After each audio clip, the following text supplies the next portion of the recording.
Oh God. Oh God. Ugh.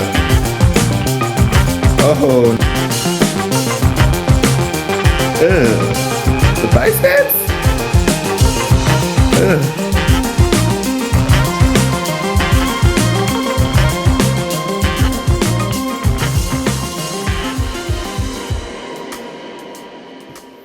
One of my subscribers has been bugging me for weeks, months on end to react to his zombie indie film, and I actually checked it out and I actually liked it.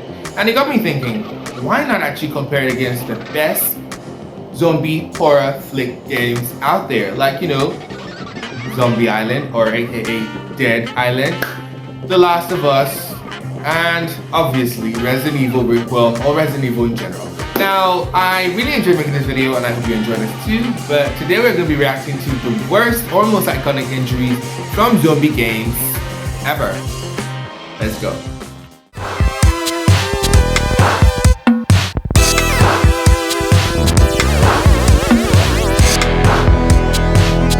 So he's completely unaware.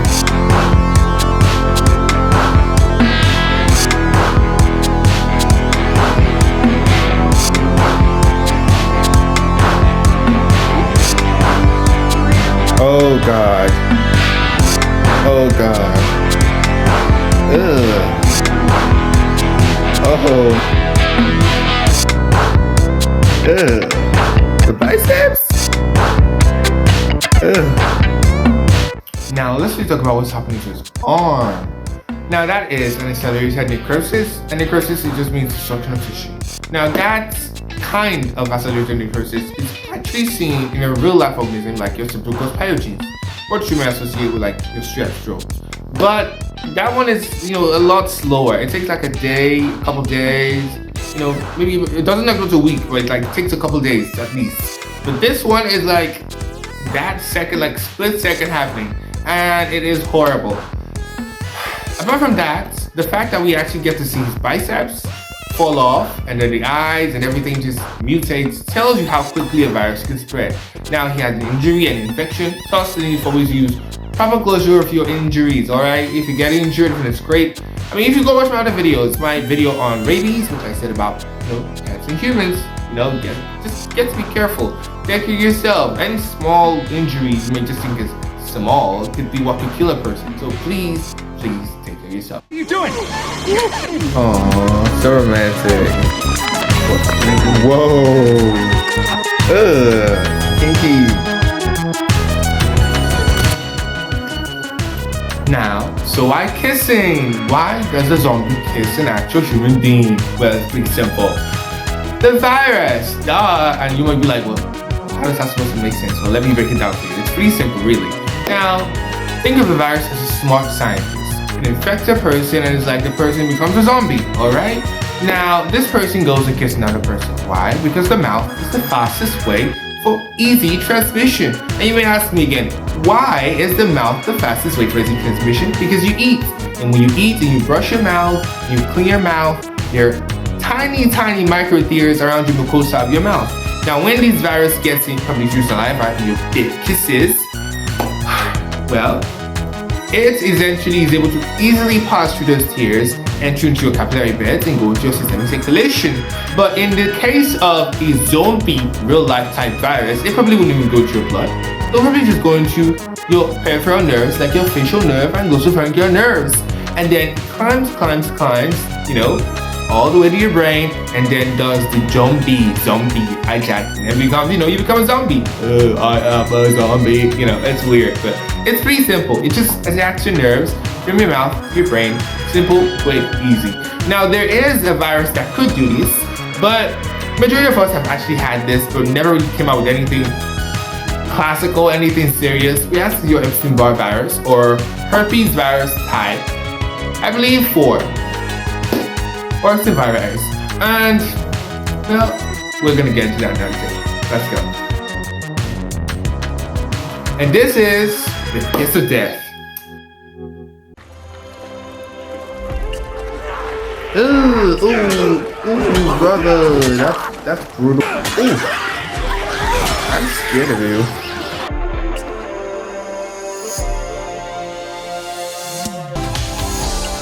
realistically, at this point, I think I've pretty much seen majority of the cult classics of movies that have zombies in them. And I think a vast majority of them always use like blunt force instruments like bats, or I don't know, a wooden stick or a hammer to try to kill a zombie and protect themselves.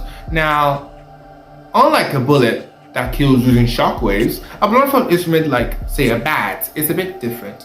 Now with a bat, you're not actually penetrating a hole into the brain, more or less you're trying to break the skull and have the skull do the work for you. Now how does it happen? It's pretty simple. Say a zombie was here, I swing a bat A, the bat hits the zombie, yay. But that is not the end. First off, it's a lot longer than a bullet because, well, the bone fragments from your skull, say that you actually hit with enough force to cause fracturing of the skull, would have to pierce the cerebral arteries, and then the cerebral arteries would have to bleed out so much that there's so much compression of the brain stem or your medulla oblongata, such that there's not paralysis because, well, your brain is being killed because your brain cannot survive ischemia as well as the increased intracranial pressure. Now it's a pretty simple concept. Just imagine in The Last of Us, like we just saw, Joey tries to kill the zombie with a blunt force instrument. Now, he does not kill the zombie. No, he does not. You cannot kill a zombie with a blunt force instrument. As I said, you can only paralyze them. Now, the killing of the zombie will have to occur over time as there's a hematoma or there's a leakage of blood from the burst arteries or injured arteries, and the brain eventually will be killed from ischemia. It's a pretty simple concept. But hey, next one now, shall we? I think we've seen the greats, right? Now let's check out my subscribers' movies or the highlights of the scenes that I liked. And yeah, let's go. Guys, stay back, it's infected. Get up and move. Domino injury? No, that is a lot of things. Get out now. It's not dead. Sam, do something. The sheriff is going to attack you.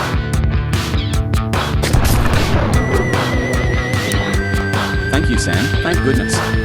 Now, the golden rule in most movies, or practically all zombie movies with a brain cell, is that you should always aim for the head. Now, why? What does a bullet do to the head that makes it so safe to kill a zombie? Well, let's see. Now, a normal bullet firing at me or anyone else will probably burst through my skull and come out the back. Now, this would not kill me. Ordinarily, no, it would not kill me, not the bullet itself, no. But what it would do is that it would push my brain with so much speed that some part of it will be spilled out. Now, the spilling out here is a problem because at that speed, there's going to be a shockwave, and shockwaves lead to destruction. Destruction of what? Those tiny, tiny blood vessels that the brain has to help it stay alive, to help it stay perfused. Now, these blood vessels being destroyed, that is not even the main issue. Now, in a zombie, the problem with a zombie is that there's a hijacking of the medulla. The medulla is what controls your autonomic or like self-conscious functions. Like the ones like I'm breathing right now. I'm not able to control that myself. I mean, I could decide to temporarily hold my breath, but I'm not necessarily always controlling when I'm sleeping. I'm breathing. Like all the breathings I've ever done in my life, I don't think I've ever controlled up to 10 or 1 minute of it to get my point. Now, that is what the medulla does. It controls the autonomic functions. Now, if the medulla is damaged due to the shockwaves created by the bullet's impact, well, the medulla is damaged and the medulla connects the spinal cord with your brain. Now, medulla damage leads to no spinal cord connection with your brain. And what does the spinal cord do?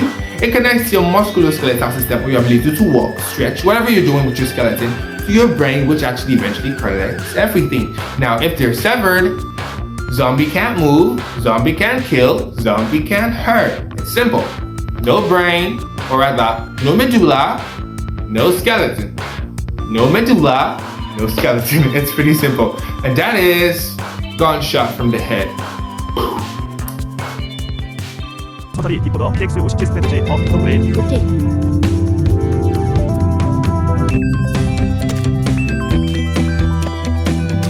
Okay, this is like autopsy, I guess. Yeah, it's like that. It can be very bloody.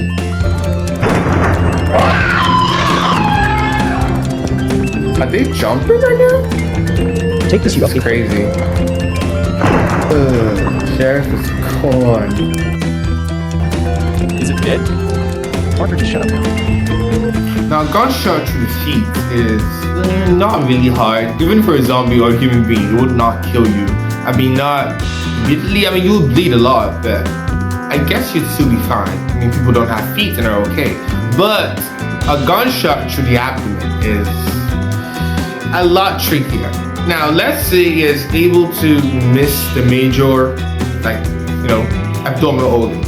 But then it gets to the chest, and then the heart is really close to the abdomen, and then the organs like your lungs is really close. And now let's say he skips those one. Now it now attacks your blood vessels. Now that's it. That's the end. Let's say it hits your aorta or any other major blood vessel that's like the heart. You're gone. There's no defending this.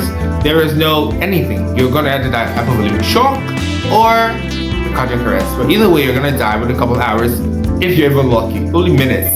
Because the amount of blood having in your body is 5 liters. And imagine how much we lost from, let's say a tube that's like let's say like this wide. It's fast, it's only being pumped at high pressure. So obviously have a brain. But for a zombie, it is not particularly super effective. I mean, it would kill them, yes, in a matter of speaking, truthfully. But it'd still be a zombie. So the only effective way to kill a zombie is by cutting off his head or destroying the brainstem. Essentially, that's how it works. But if you actually try to shoot at the heart or the abdomen, I mean, those could kill them. Yes, truly, yes, that is also possible. But the most effective way to do it is shoot ahead, all right?